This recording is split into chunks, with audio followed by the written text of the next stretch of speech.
We've come so far away from home. There's no way I'm turning back now. My destination is unknown, so I'll keep pushing, never slow down. A big blue sky, a pocket of dreams, a head full of hopes, possibilities. I'm taking a chance to reach for the stars, for the stars. If I fall, then I'll get back up, try again, come back stronger. No walls they build can stop me now. Let's keep chasing the sun, do what can be done. Let's go beyond, push the limits, take flight. We'll break through the sky and go beyond the stars with every step. Ayan, isang mapagpalang gabi po sa ating lahat mga ka-business namin minamahal. Ayan. Pauna ko na po ito kasi dapat talaga pagpasok ng taon mga ka-business, ito dapat yung vlog namin. Kaya lang, ayun nga, hindi pa ako nagkaroon ng time na hanapin itong listahan po ng mga pangalan po ng mga sponsors na gusto ko po pasalamatan since 2024 po. Ito, since nagsimula po magkaroon ng channel si Bay, ito po yung mga taong nagpaabot po ng pagmamahal sa amin, mga ka-business. No? Ito po yung mga nagpaabot sa amin ng pagmamahal mula noon hanggang ngayon. Nahanap ko rin po yung papel. Ito yung mga listahan ng mga sponsors po. At gusto ko pong isa-isahin na pasalamatan ulit kasi syempre sa lumipas sa ilang taon, kahit hindi na po sila nag-sponsor o hindi na po tapos yung iba is wala na, kundi nasa ibang dimension na po. Dimension. I mean,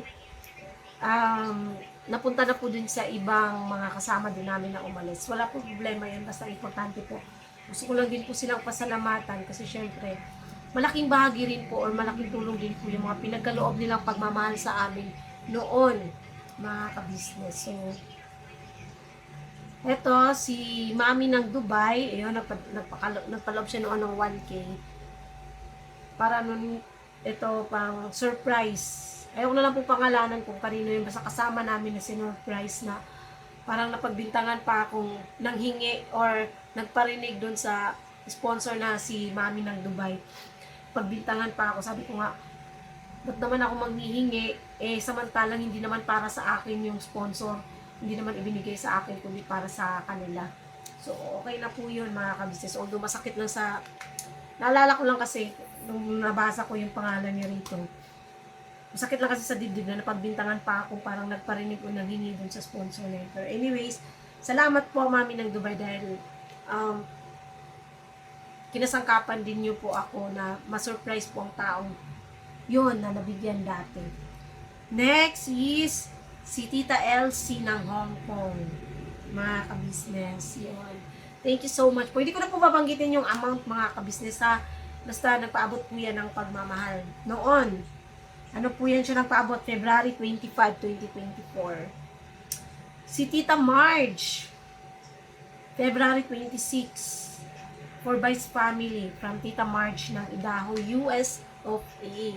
Ayun, si Tita March ay lagi ko pa rin pong nababasa ko po yung komento niya sa mga vlogs namin. Kaya thank you so much po Tita March sa pinabot yung pagmamahal. Ano to, Emuista? Mag-hi ka muna. Ito pa ba, business, magandang gabi po. Okay lang, luto ng inununan. Nagluto po kasi siya ng inununan mga kabisnes. Wala po. Ha? Kaya nga, naamoy ko man. Nagluto po siya ng inununan mga kabisnes kasi nakakamiss yung inununan ng mga Bisaya ba. Pabili ako ng isdang sigarilyo. Ayun. May vlog po kami, may nakapunto po akong vlog. Kaya lang, sabi ko, unahin ko muna to kasi matagal ko na tong, dapat nung pagpasok pa lang ng taon. So, ngayon ko na lang po siya mga ka-business. Pasensya na po, ako po yung kasi ako po yung may alam nitong mga sponsor po, mga ka-business eh. So, Tita Daisy ng Toronto, Canada. Nagpaabot siya nung February 27, 2024. Tita LL ng California. Nagpaabot din siya noong February 30, 2024. Mga ka-business. Alam niyo, namimiss ko rin po yun si Tita LL kasi tagal ko rin po yung nakaka-chat dati. Parang something siniraan lang ako nung dati rin namin kasama. Hindi na rin po ako magbabanggit kung sino, basta siniraan lang po. Kaya yun, naiba yung basta mga ka-business, mahirap din po kasing magsalita. Pero yun, ganun talaga ang buhay. Ate Lenny, yon, March naman to, 2024, nagpaabot siya. Tita Ann, ayan, si Tita Ann naman is laging nagpapakulay at nagpapaabot pa rin po siya ng pagmamahal hanggang ngayon. Si Tita Ann Pinheiro, ayan, thank you so much Tita Ann Pinheiro sa inyong pinaabot na pagmamahal mula noon hanggang ngayon. Solid ka-business at by ka talaga, by family. Thank you so much Tita Ann. Again, si Tita Daisy, nagpaabot ulit siya nung March 27, 2024, si Tita Daisy. Tapos, from Anonymous, kilala ko to pero nasa ibang dimension na rin po siya. April 3, 2024. Si Tita V, kapatid po ito ni Tita LL.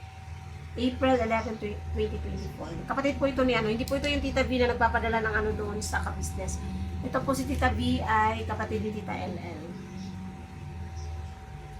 Si Ate Jasmine, nagpaabot din po siya noon ng pang Jollibee para sa kabuang ka-business family. Tapos Ate Lulu, 3 helmet at 20K para sa cellphone.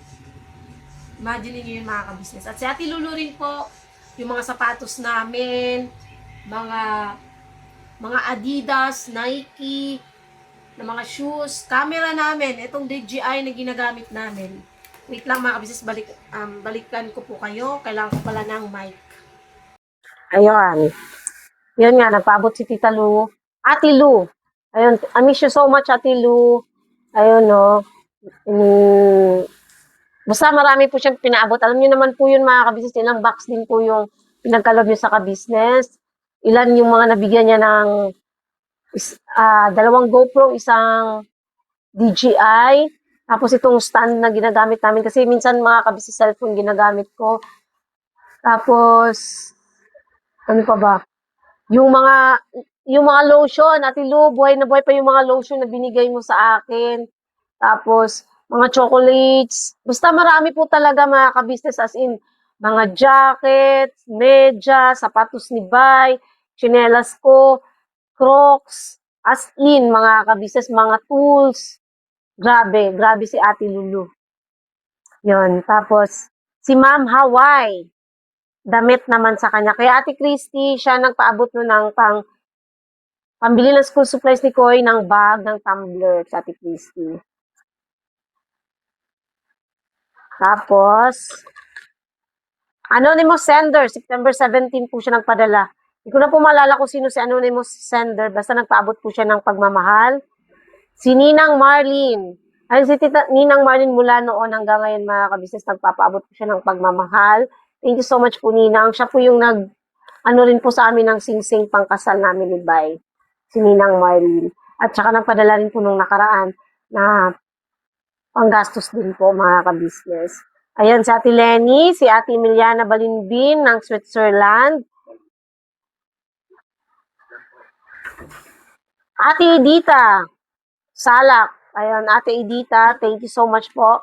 Si Ate Edita naman nung nagbigay ng iPad kay Kuy mga ka-business at nakapunta rin po sa ka-business house. Si Tita V, tapos si Ma'am Sophie, si Ma'am Jet, si Sir JB, ayun. Si Ma'am Jet at saka si Ma'am Sophie, sila naman po yung nagpunta sa KB house.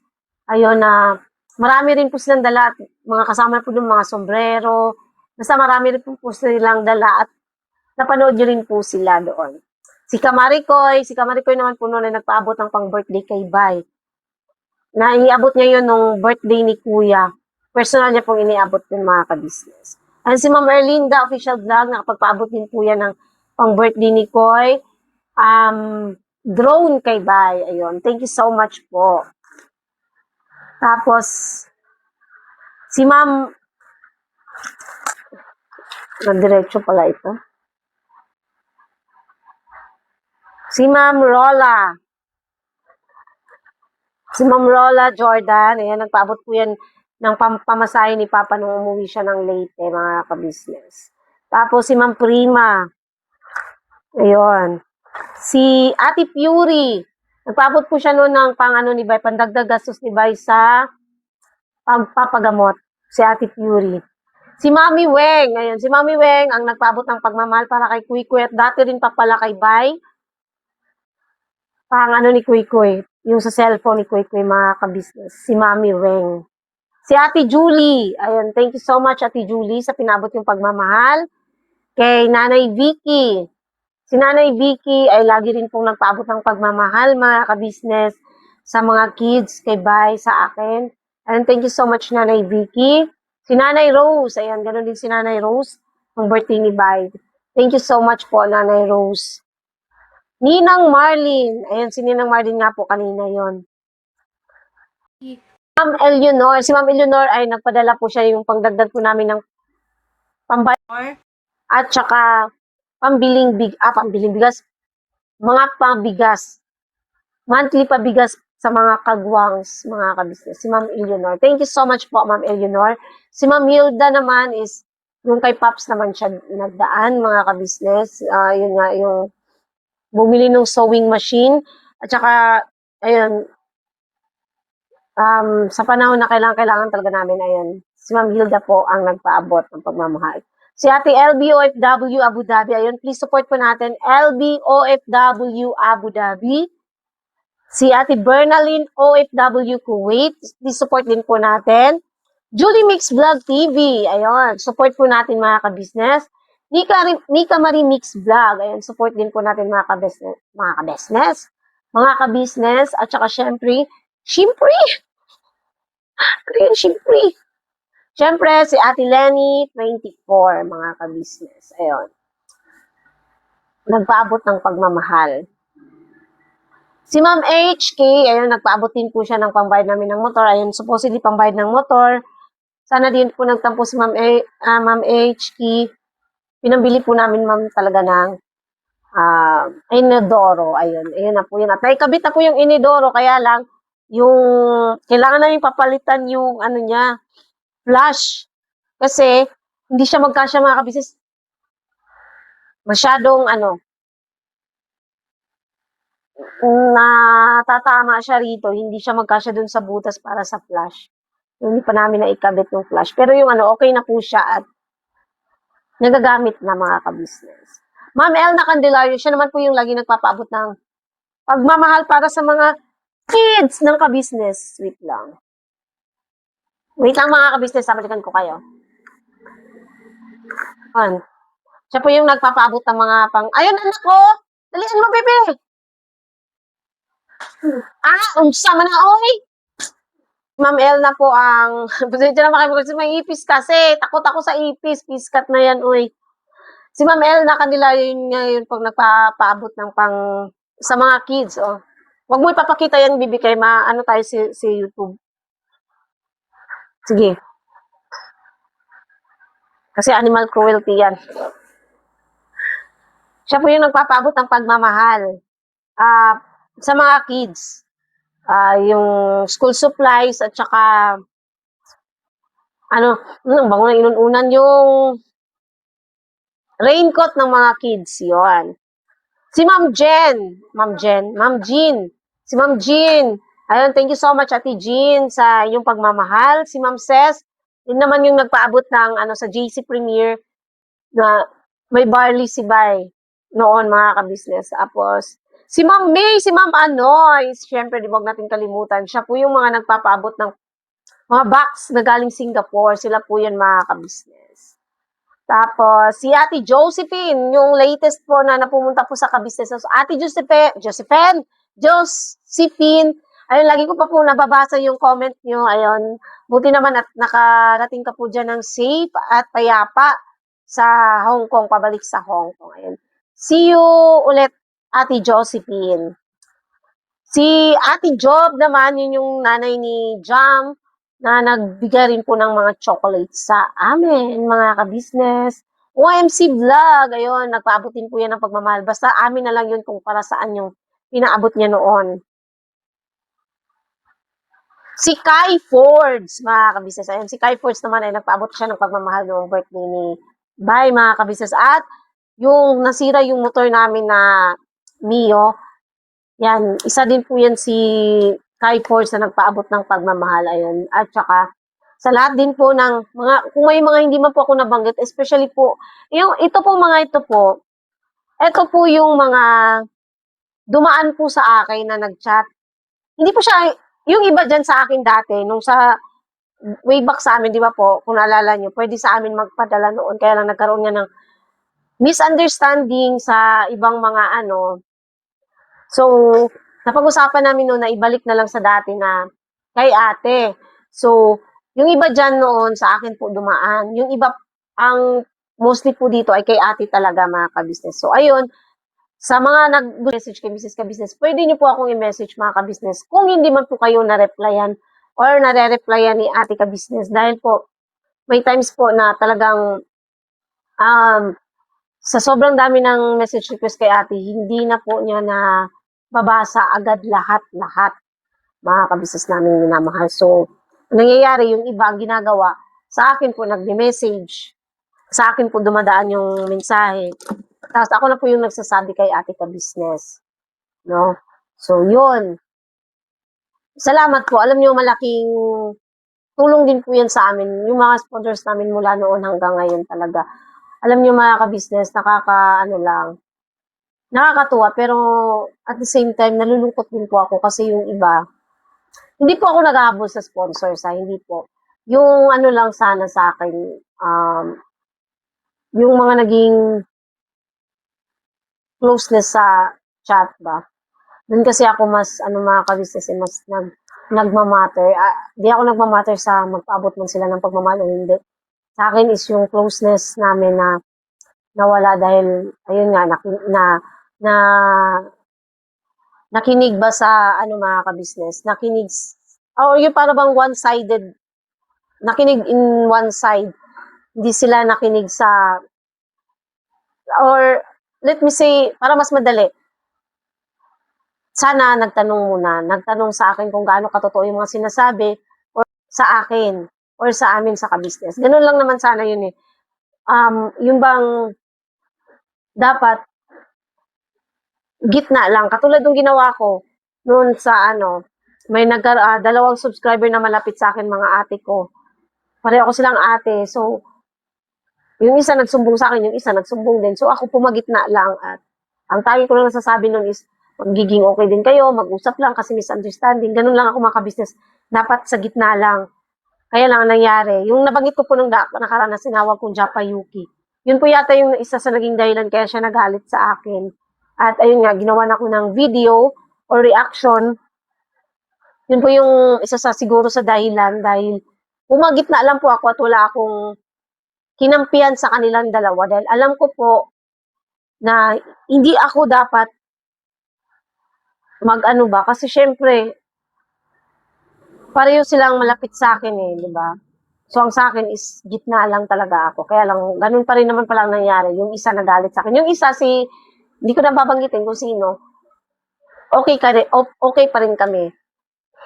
Nakakamustahan. Pero yung isa, ayun na, ginawa na ako ng reaction video, tinawag na akong burikat, kung ano na sinabi niya sa akin. Anyways, it's her life. Kung doon siya masaya, then be it. Hayaan natin siya, mga ka-business. Total, siya rin naman ang aani lahat ng mga sinasabi niya dahil alam ko po sa sarili ko at alam niya rin sa sarili niya kung sino yung tinutukoy niyang burikat doon. Nag-back to you lang lahat ng mga bintang niya at sinasabi sa akin. So, yun. Tapos, ayun lang, ang sa akin, kasi ako ng klase ng tao, mga ka-business, mas sentimental, sentimental. Mabilis akong yung ma-attach sa isang tao na ano. Kaya medyo maano rin, nagkaroon din ng kirot sa puso. Pagka yung taong yun, bigla na lang nagalit sa'yo nang hindi mo alam, di ba? May kirot yun sa puso, mga kabisnes. Katulad, saglit lang, katapusin ko lang to para habang kakain tayo, mag-i-edit ako. Ayun. Pero anyways, mga kabisnes, masaya pa rin po kami kasi, syempre, andyan lang po kayo, yung mga solid ka business na, ayun, mga nababasa ko.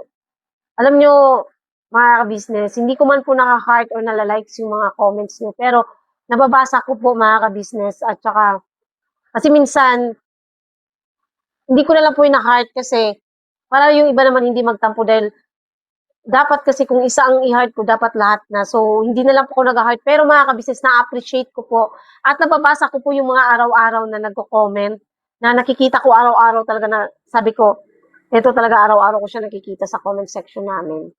Yung mga ganon, doon ako talaga nagpapasalamat dahil hindi nyo po, o hindi po ninyo iniwan ang ka-business. Tuloy-tuloy pa rin yung suporta nyo at pagmamahal. Hindi kayo nakinig sa kung ano man yung naririnig nyo sa iba dahil yung mga ganung klase ng tao na naiwan sa ka-business, yun yung ano talagang mindset, yung hindi basta-basta or hindi agad-agad naniniwala. Ninang Helen Corduque, ayun, shout out Ninang at see you soon at magkikita ulit tayo. Malapit na sa kay Ninang ko. Ayun, basta yun lang mga ka-business. Salamat talaga ng marami sa inyo. As in, lalo na nung panahon na, ayun nga, nagkaroon ng problema yung channel namin. Ang daming nag-message, ang daming nag-comfort, tumawag yung iba. As in, sobrang na-appreciate ko po yun, sa totoo lang. Sa puso, napakasarap sa puso na alam niyo yun mga ka-business, malaman mo na sa gitna nung problema, alam mo maraming mag-comfort sa'yo. Masaya lang sa puso, maano lang talaga sa puso, mga ka-business namin minamahal. So, ayun po, sana po mga ka-business, hindi pa rin po kayo magsawang suportahan, unang-una. Ka-business official, ka-business family, Papa Din Steven, Mrs. KB official, Famous Budang official, Kagwang by Papaya official, syempre mga ka-business, Kagwang Estong official, Kagwang Damulag 2.0 official, Kagwang Bornok official, mga ka-business. Ayun. Again, salamat po ng marami sa inyo. Mula noon hanggang ngayon, yun, hindi talaga kayo bumibitaw. Kay Ma'am, Tita Sal, tama ba no? Ay, hindi, Tita E. Tita E. Ayun, si Tita E, again, salamat po ng marami sa inyo dahil kayo po yung nagpaabot din ng pagmamahal noon kay Bay. Hindi ko na po babanggitin full name nyo, pero Tita E po, kilala ko na po kayo. Salamat po dahil tinubos nyo si Bay, kasama po si Ma'am Eleanor, na nagdagdag din po yung pangtubos kay Bay noon. Salamat ng marami sa inyo. Sa mga hindi ko man po nabanggit, pasensya na po, pero lubos pa rin po ako nagpapasalamat na naging parte kayo ng ka-business family. I mean, nagpapasalamat ako kasi nagpaabot kayo ng pagmamahal at nakatulong kayo sa pamilya namin, mga ka-business. Kahit hindi ko na po kayo nakaka-chat yung iba, basta tao sa puso po akong nagpapasalamat sa inyo. No? Yun lang naman sa akin, nagpapasalamat po ako ng salamat. Ulit-ulit. And God bless po sa ating lahat mga ka-business. Always, biraban at todo-todo lang po tayo palagi. We love you all po mga ka-business at kami kakain na rin po. Kami po ay dealer ng lahat ng klase ng sewing machine. Meron tayong mga brand new, slightly used, at ganoon din po, meron tayong high speed, aging, piping, button hole, button sew. Halos lahat ng uri ng klase ng sewing machine ay meron po tayo, mga ka-business naming minamahal. Ayun, please po, feel free to message lang po doon sa mga pangangailangan ng sewing machine. Ano po? At sa murang halaga, mga ka-business naming minamahal